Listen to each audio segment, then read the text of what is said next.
Hello everyone, welcome to अपना ABC classes. आज हम लोग बात करेंगे मौलिक कर्तव्य के बारे में, जो कि काफ़ी एक छोटा टॉपिक है और इससे हर एक एग्जाम में एक ना एक क्वेश्चन आपको देखने को मिलता है। तो चलिए इसके बारे में जो डिस्कस करते हैं। सबसे पहला क्वेश्चन आपसे ये पूछा जाता है कि मौलिक कर्तव्य जो होता है आपके मूल संविधान का भाग,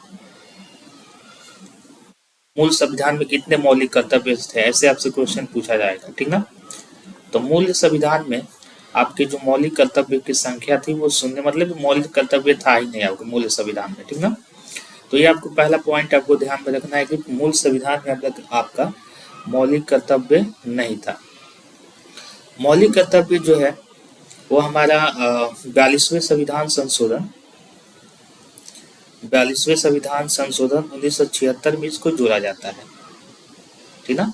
तो मौलिक कर्तव्य 42वें संविधान संशोधन में यानी 1976 में इसको जोड़ा जाता है।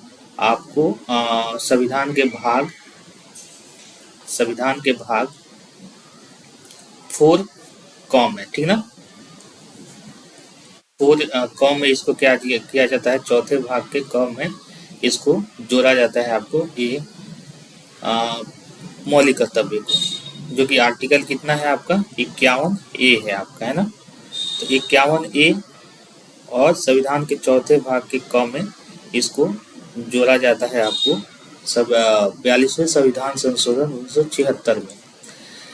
ये संविधान संशोधन जो आपका होता है 42वें संविधान संशोधन, वो होता है आपको इंदिरा गांधी की मतलब कांग्रेस पार्टी की सरकार में स्वर्ण सिंह समिति का गठन किया जाता है। स्वर्ण सिंह समिति,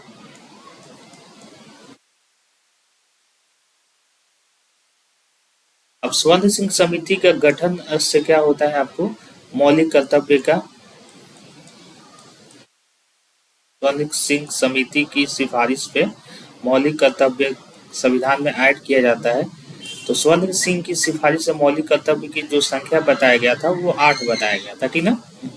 लेकिन सरकार ने इसको बढ़ाते हुए 10 मौलिक कर्तव्य को संविधान में 1976 में 42वें संविधान संशोधन 1976 में 10 मौलिक कर्तव्य को संविधान में आपका जोड़ा यहाँ पे, ठीक ना। तो 42वां संविधान संशोधन को आप ऐसे भी जानते हैं कि इसको मिनी कॉन्स्टिट्यूशन बोलते हैं, ठीक ना। मतलब कि इसको इसमें बहुत सारा चीज ऐड किया गया था, लेकिन हम लोग यहाँ पे चूंकि बात करें मौलिक कर्तव्य के बारे में, तो यहाँ पे हम लोग देखेंगे कि स्वर्ण सिंह समिति के द्वारा ही आपका मौलिक कर्तव्य को संविधान में ऐड किया गया था, जिसमें आपके 10 मौलिक कर्तव्य को उसमें ऐड किया गया था, ठीक ना। मौलिक कर्तव्य के बारे में और थोड़ा सा जानकारी हम देते हैं यहाँ पे कि मौलिक कर्तव्य जो होता है केवल भारत के लोगों पे, क्वेश्चन आता है कि ये किन किन लोगों पे लागू हो सकता है, तो केवल भारतीय पे ही ये लागू हो सकता है मौलिक कर्तव्य। तो पहले केवल ये भारतीय, विदेशी या अन्य नागरिकों पे ये लागू नहीं होता है, तो केवल भारतीयों के लिए क्या होता है आपका लागू हो सकता है। दूसरा चीज जो होता है कि मौलिक कर्तव्य के विरुद्ध आपका रीट जारी नहीं किया जा सकता है। जैसे आप पढ़े होंगे रीट, मौलिक कर्तव्य के विरुद्ध सुप्रीम कोर्ट के द्वारा या हाई कोर्ट के द्वारा रीट जारी नहीं किया जा सकता है। जैसे कि आप जानते हैं कि मौलिक अधिकार था हम लोग का, तो मौलिक अधिकार में क्या था कि आप उसके लिए मौलिक अधिकार का अगर आपका उल्लंघन होता है तो आप संविधान मतलब के रीट के द्वारा आप उसके अधिकार के लिए आप सुप्रीम कोर्ट या हाई कोर्ट में अपील कर सकते हैं, ठीक ना। और वो आपको उसके विरुद्ध आपको सुनवाई भी होगा, लेकिन ये जस्टिफेबल नहीं होता है आपका मौलिक कर्तव्य जो होता है वो, उसके लिए आपको रीट जारी नहीं किया जा सकता है, इसके लिए आपको सुनवाई नहीं किया जा सकता है, तो ये नॉट जस्टिफेबल होता है, इसके विरुद्ध आप रीट जारी नहीं कर सकते। तो ये आपका मेन पॉइंट है, तो आपको ध्यान रखना है। दूसरा है कि मौलिक कर्तव्य जो हमारा लिया गया था वो लिया गया था आपके रसिया से, ठीक ना, यूएसएसआर से लिया गया था। रूस या सोवियत संघ उस टाइम था, सोवियत संघ से प्रेरित होकर इसको लिया गया था, सोवियत संघ से, ठीक ना। सोवियत संघ से प्रेरित होकर इसको, सोवियत संघ के संविधान से प्रेरित होकर हमारा ये जो मौलिक कर्तव्य है हमारे संविधान में जोड़ा गया था। और एक बात यहाँ पे आपको ध्यान रखना है कि जैसे कि अमेरिका उतना बड़ा लोकतांत्रिक देश है, फ्रांस है, ऑस्ट्रेलिया है, कनाडा हो गया, जर्मनी, ठीक ना। इनके किसी भी संविधान में इन देशों के संविधान में मौलिक कर्तव्य का चर्चा नहीं है। वो अपने नागरिकों को मौलिक कर्तव्य के बारे में नहीं बताता है। अमेरिका हो गया आपका, फ्रांस हो गया, ऑस्ट्रेलिया हो गया आपका, कनाडा हो गया, जर्मनी आदि, ठीक ना। तो ये संविधान नागरिकों के कर्तव्य का विश्लेषण नहीं किया करता है, मतलब अपने नागरिकों को ये मौलिक कर्तव्य का विश्लेषण नहीं करता है। तो इनके संविधान में ये चीज़ नहीं है। लेकिन जापान ऐसा देश है जहाँ पे उनके संविधान में मौलिक कर्तव्य के बारे में बताया गया है। तो ये आपको ध्यान में रखना है। तो ये भी आपका इम्पोर्टेंट क्वेश्चन बन जाता है, ठीक ना। तो इनके संविधान में, जापान के संविधान में मौलिक कर्तव्य के बारे में एकमात्र ऐसा देश है जहाँ पे उनके नागरिकों को मौलिक कर्तव्य के बारे में मौलिक कर्तव्य के बारे में संविधान में उल्लेख किया गया है। चलिए, तो हम लोग मौलिक कर्तव्य आपके अभी बात किए कि कितने हैं टोटल। फिलहाल तो अभी 11 है टोटल, कुल मौलिक कर्तव्य 11 है। मूल संविधान में एक भी मौलिक कर्तव्य नहीं थे। आपके 42वें संविधान संशोधन 1976 द्वारा 10 मौलिक कर्तव्य जोड़ा जाता है। और फिर 86वें संविधान संशोधन होता है आपका, ठीक ना। 86वें संविधान संशोधन होता है आपको 2002 में।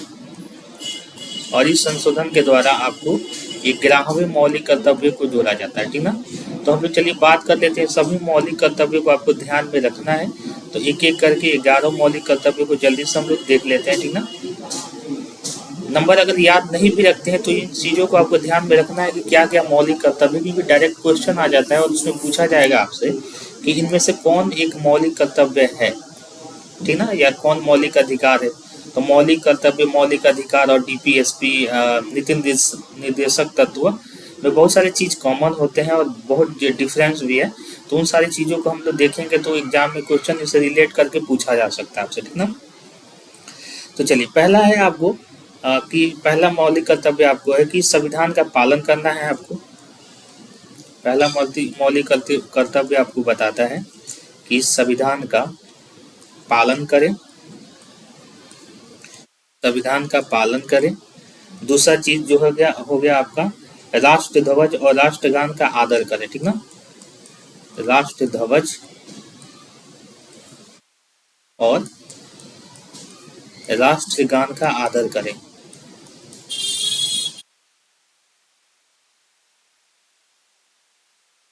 आदर करें। तो पहला आपको याद रखना है कि संविधान का पालन करना है आपको, राष्ट्र ध्वज और राष्ट्रगान का आदर करें। ये पहला मौलिक कर्तव्य हम लोग को बताता है। पहला मौलिक कर्तव्य संविधान का पालन करें, राष्ट्र ध्वज और राष्ट्रगान का आदर करें। दूसरा इसी से रिलेटेड करके आप याद रख सकते हैं, दूसरा दोनों एक और दो दोनों सेम है, कि जो स्वतंत्रता के लिए हमारे राष्ट्रीय आंदोलन, जिन्होंने राष्ट्रीय आंदोलन के लिए प्रेरित किया, उनका क्या करना है आपको हृदय में संजोए रखना है, ठीक ना। तो आपको यहाँ पे ध्यान रखना है कि स्वतंत्रता के लिए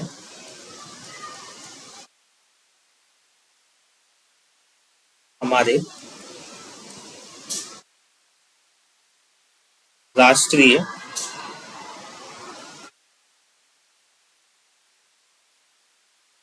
आंदोलन को प्रेरित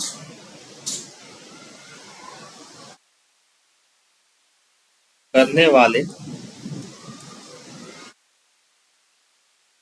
उच्च आदर्शों को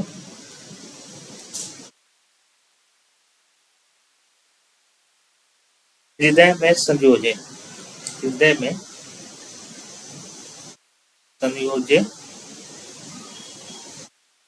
संजोए रखें। तो ये चीज है कि जिन्होंने भी हमारे स्वतंत्रता के लिए जो भी हमारे लिए जो उत्कर्ष कार्य किए, जो आंदोलन के समय, उन सभी आंदोलनकारी क्रांतिकारी लोगों को आपको हृदय में संजोए रखना है। तो ये चीज हमारा दूसरा मौलिक कर्तव्य आपको बताता है, ठीक ना। तो ये दोनों लगभग सेम है। पहला राष्ट्र ध्वज और राष्ट्रगान का आदर करना है, दूसरे आंदोलनकारी थे उनको आपको हृदय में संजोए रखना है। तो ये दूसरा हो गया। चलिए तीसरा का बात करते हैं हम लोग। ये संप्रभुता संप्रभुता, एकता और अखंडता की रक्षा करना है आपको, ठीक ना।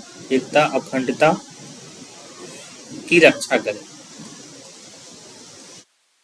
तो तीसरा हो जाएगा संप्रभुता, एकता अखंडता की रक्षा करें, ठीक ना।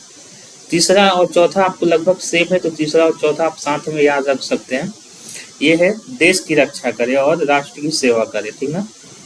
देश की रक्षा करें, देश की रक्षा करें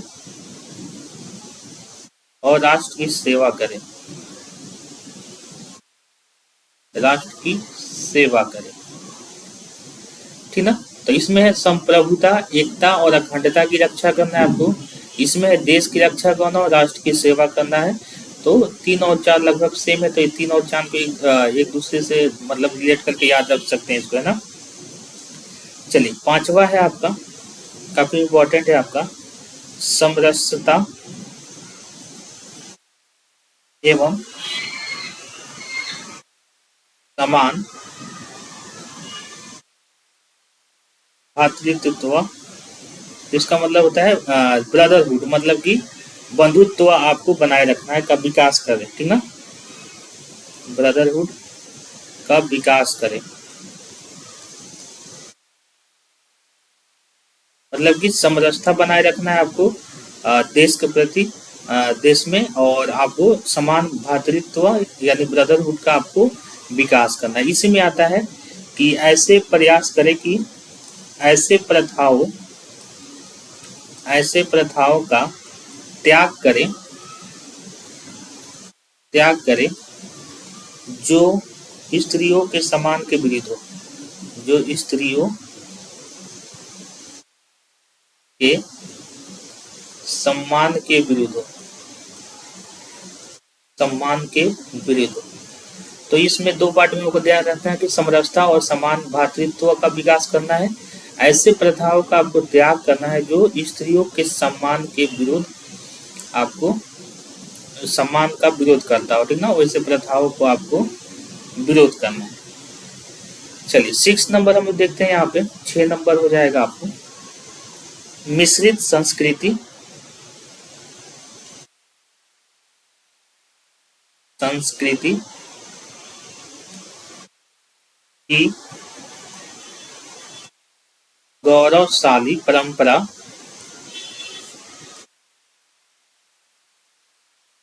का महत्व आपको जानना है, महत्व समझे। हमारे देश की जो संस्कृति है, जो गौरवशाली परंपरा है, उनका आपको महत्व को समझना है और उसका परीक्षण करें, उनकी रक्षा करें, ठीक ना। समझे और उनकी परीक्षण करें या रक्षा करें, ठीक ना। तो ये आपका हो जाएगा संस्कृति और परंपरा से रिलेटेड है आपको आर्टिकल, ये आपका मौलिक कर्तव्य नंबर 6। तो मौलिक कर्तव्य 6 आपका हो गया। इसके बाद आता है आपको प्रकृति, और काफी इंपॉर्टेंट है मौलिक कर्तव्य नंबर 7 जो होता है, ये आता है आपका प्राकृतिक पर्यावरण से रिलेटेड है, प्राकृतिक पर्यावरण। तो प्राकृतिक पर्यावरण में क्या क्या आ सकता है, वन आ सकता है, झील आ सकता है, ठीक ना, नदी आ सकती है आपको, ठीक ना, वन्य जीव आ सकता है, वन्य जीव की रक्षा करें, रक्षा करें, ठीक ना। तो डीपीएसपी में आर्टिकल 48 में भी ये चीज लिखा गया है कि प्राकृतिक पर्यावरण, ये सब धरोहर की प्राकृतिक जो पर्यावरण है उनकी रक्षा करना है, वो राज्य को रक्षा करना है। तो डीपीएसपी राज्य की रक्षा के बारे में बताता है, ये सभी लोगों को बताता है कि हम लोग को क्या करना चाहिए, प्राकृतिक पर्यावरण जिसमें वन जीव, नदी, वन्य जीव सभी आते हैं, उनकी रक्षा करना है हम लोग को। तो ये मौलिक कर्तव्य नंबर 7 हो गया हम लोग का। 8 नंबर है वैज्ञानिक, वैज्ञानिक दृष्टिकोण, दृष्टिकोण, मानववाद, ज्ञानार्जन, ज्ञान अर्जन तथा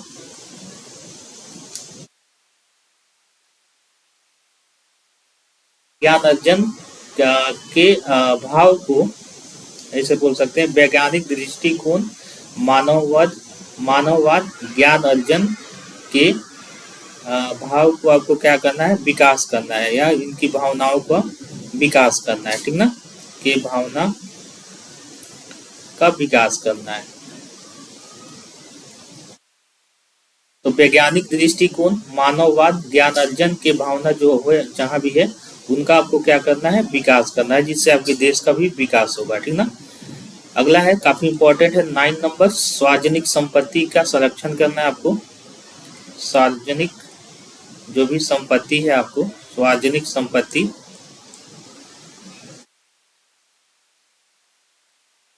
को सुरक्षित करें।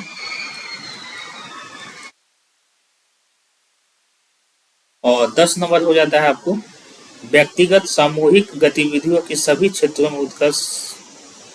जो व्यक्तिगत सामूहिक जो कार्य होते हैं ना, आपको ध्यान रखना है। 10 नंबर, व्यक्तिगत सामूहिक गतिविधियों के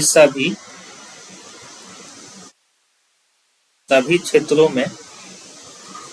में उत्कर्ष की ओर बढ़ने का सतत प्रयास करें।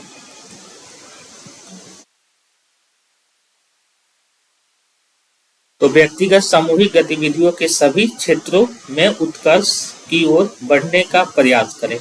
तो ये आपके 10 मौलिक कर्तव्य हो गए, जो आपके 42वें संविधान संशोधन 1976 में आपको जोड़ा गया था, ठीक ना, सरदार स्वर्ण सिंह समिति के द्वारा। अब हम लोग बात करते हैं 86वें संविधान संशोधन 2002।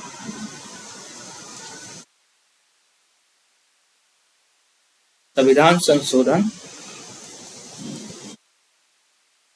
2002, इसमें क्या किया गया था आपको कि मौलिक कर्तव्य संख्या 11 को जोड़ा गया था, और इसमें बताया गया था आपको कि 6 वर्ष से 14 वर्ष की आयु के जो भी बच्चे होंगे, 6 से 14 वर्ष की आयु तक के बच्चों को शिक्षा का अवसर उनके माता पिता द्वारा प्रदान किया जाए, ठीक ना। शिक्षा का अवसर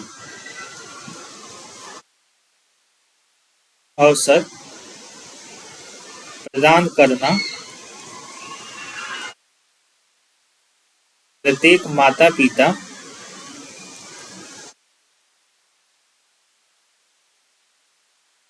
का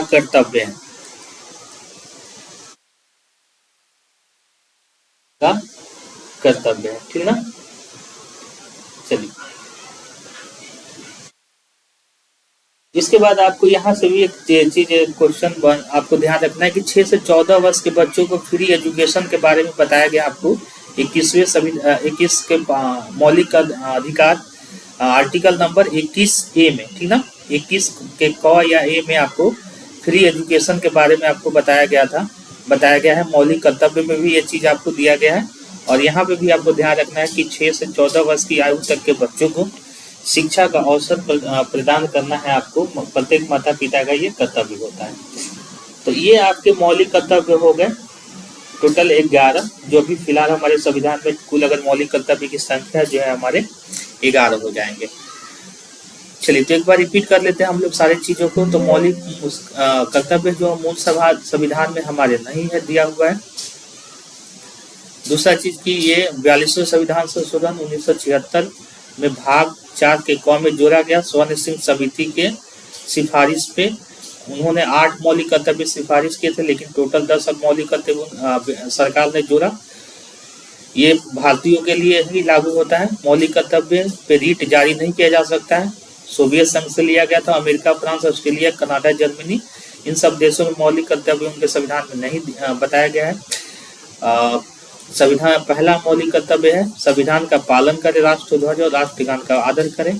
दूसरा है स्वतंत्रता के लिए हमारे राष्ट्रीय आंदोलन को प्रेरित करने वाले उच्च आदर्शों का हृदय में संजोए रखें।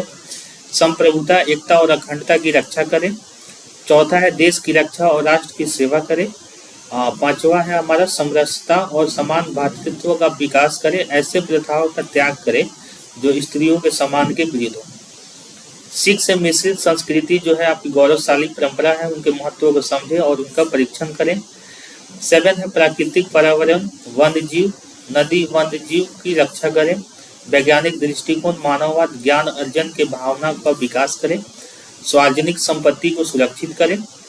व्यक्तिगत सामूहिक गतिविधियों के सभी क्षेत्रों में उत्कर्ष की ओर बढ़ने का सतत प्रयास करें।